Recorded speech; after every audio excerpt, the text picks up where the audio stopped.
मुझे बिल्कुल भी आइडिया नहीं था कि इस ट्रैक में मुझे इतना कुछ देखने को मिलेगा। तो फाइनली हम लोग इस अंदरबन के जंगलों में पहुंच गए। फिर हम लोगों ने जैसे ही कार पार्क की तो 10 से 15 मिनट के वॉकिंग डिस्टेंस पे अंदरबन का स्टार्टिंग पॉइंट था। फिर हम लोग अंदरबन के चेक इन पॉइंट पर पहुंचे और वहाँ पर चेक इन किया और फिर वहाँ पे जाके पता चला कि वहाँ पर तो गाइड लेना कंपलसरी है। और जब हम लोगों ने ऑनलाइन बुकिंग की थी तो एज पर गाइडलाइंस वहाँ पर लिखा था कि गाइड के 50 रुपीज लगेंगे, लेकिन वहाँ पर जाने के बाद गाइड दादा हमें बोलते हैं कि आपका 7 लोगों का ग्रुप है तो आपको 1500 रुपए देने पड़ेंगे। और फिर क्या, हमारे साथ और 6 लोग ऐड हो गए और गाइड दादा का 1000 रुपए में ही निपटा दिया। और फिर यहाँ से स्टार्ट होता है हमारा अंदरबन का ट्रेक। और फिर अंदर जाने के बाद इतने लाजवाब नजारे थे कि मैं आपको क्या ही बताऊं। ये ठंडी ठंडी हवाएं, वाटरफॉल्स और ये पेड़ों से भरे पहाड़ और ये बारिश, बस मजा ही आ गया। फिर हम लोगों ने एक रील शूट करी।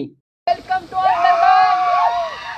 सुबह के 11 साढ़े 11 बजे भी ऐसे लग रहा था कि रात के 6 और 7 बजे है। जंगल इतना डेंस हो रहा था कि अंदर अंदर जाते जाते ही पूरा अंधेरा हो रहा था। फिर हम लोगों ने यहाँ पर नाग देवता के घर देखे और एक टूटा हुआ डरावना पेड़। और फिर फाइनली 10 किलोमीटर के ट्रैक के बाद हम लोग अंदरबन के वाटरफॉल के नीचे पहुंच जाते हैं। यहाँ पर जाते ही इतनी तेज बारिश थी कि मैं आपको क्या ही बताऊं, और कुछ भी इधर उधर का सुनाई नहीं दे रहा था और सिर्फ पानी दिखाई दे रहा था और पानी की जोर जोर से आवाज सुनाई दे रही थी। और वहाँ पे थोड़ा फोटोशूट किया और इस थोड़े पेट को आराम दिया और पीछे आने के लिए निकल गए और रास्ते में इस खेकड़े को बाय बाय किया और घर के लिए निकल गए।